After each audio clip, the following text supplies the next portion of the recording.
किसी चीज़ को इतना मत टाइट करो कि वो टूट जाए, और इतना ढीले भी मत करो, ढीला भी मत रखो कि वो आवाज़ ही नहीं दे। वीणा के तार को इतना मत टाइट करो कि वो टूट जाए, और इतना ढीला मत रखो कि वो बजे ही नहीं, आवाज़ ही नहीं दे।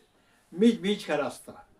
तो समाज को चलाना है, देश को चलाना है, मध्यम मार्ग अपना सकते हैं, कर सकते हैं, और बेस्ट मार्ग माना भी जाता है जीवन जीने के लिए।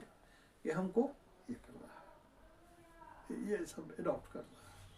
और इतिहास पढ़ने पर यही सब चीज़ें आती हैं। ऐसे कई राजा हुए इस रास्ते को अपनाने वाले। इसलिए आस्था और विश्वास हमारे दिमाग को कुंद करता है, भोथरा करता है, और इसके विरोध लगातार सवाल करना, पूछना तीव्रता को बढ़ाता है, हमारे सोच और समझ को विकसित करता है, और उसी से नई नई चीज़ें उभर करके आती हैं। हम सोचेंगे नहीं, हम मान लेंगे कि यही सच है, तो आगे की बात होगी ही नहीं। ये हार्वे नामक वैज्ञानिक कहा कि शरीर में खून दौड़ता है, हम जिंदा हैं। पहले लोग मानते थे कि शरीर में आत्मा है, वही राज करती है, उसी के आदेश से, आत्मा की आवाज़ से, आत्मा से ही सब शरीर चल रहा है। उसने कहा कि नहीं, उसने अगर वो इससे अलग हटकर नहीं सोचा रहता, ये सत्य सामने नहीं आता। वो कहा कि नहीं, शरीर में ब्लड का सर्कुलेशन हो रहा है, शरीर में खून दौड़ रहा है, ऑक्सीजन हम ले रहे हैं, उसी से हम जिंदा हैं। There is no soul in our body, हमारे शरीर में आत्मा नाम की कोई चीज़ नहीं है, आत्मा है ही नहीं। जब आत्मा ही नहीं है तो ये हिंदू लोग पुनर्जन्म की बात करते हैं, स्वर्ग नरक की बात करते हैं, आत्मा परमात्मा की बात करते हैं, ये बनावटी चीज़ है। तो वैज्ञानिक अगर ये सोच नहीं रखते तो वही धार्मिक चीज़ें, वही दलदल में हम लोग फंसे रहते, पिछड़ापन का दलदल में, वैचारिक पिछड़ेपन का दलदल में। विकास वैज्ञानिकों के चलते हुआ है। गैलीलियो, कोपरनिकस, हार्वे, डार्विन आया, कहा कि कोई देवी देवता, ईश्वर, अल्लाह, गॉड सृष्टि को नहीं बनाता है।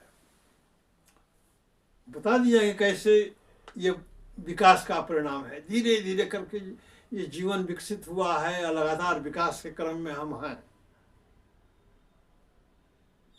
तो वो विकासवाद की थ्योरी को स्थापित किया।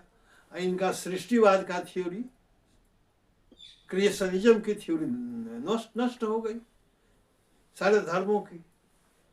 तो ये सब चीज़ें हैं।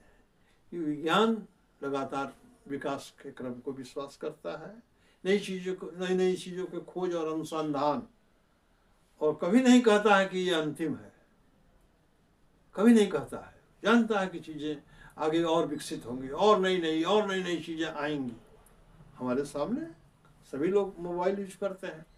मोबाइल तो पहले केवल बात करने के लिए था ना, अब उसमें कितनी चीज़ें आ गई हैं हम सोच भी नहीं सकते हैं। विज्ञान यही है। और हमको स्वस्थ रहने का, हमको लंबे जीवन तक जीने का सारा सोर्स प्रदान कर रहा है विज्ञान। धर्म कर रहा है क्या? हमारे जीवन को बेहतर बनाने के लिए विज्ञान है, आगे हर चीज़ बना रहा है। एक एक चीज़ का निर्माण विज्ञान कर रहा है।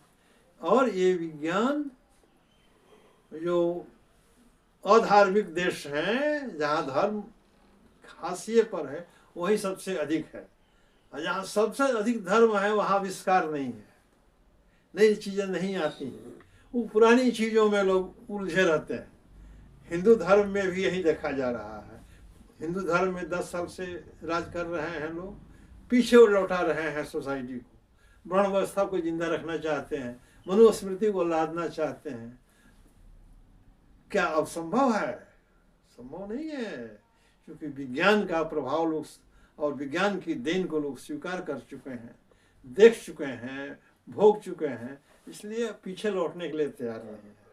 इसलिए आदमी को लॉजिकल होना चाहिए।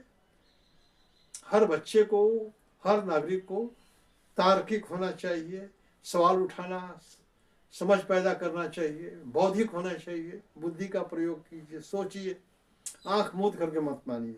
जो बुद्ध कहे हैं, बुद्ध बार बार कहते हैं अपो दीपो भव, अपना प्रकाश, अपना गुरु खुद बनो, अपना रास्ता खुद चुनो। ये कोई धर्म में नहीं कहा जाता है। और वैज्ञानिक सोच, वैज्ञानिक अपना जीवन लगा देता है भाई एक आविष्कार करने में।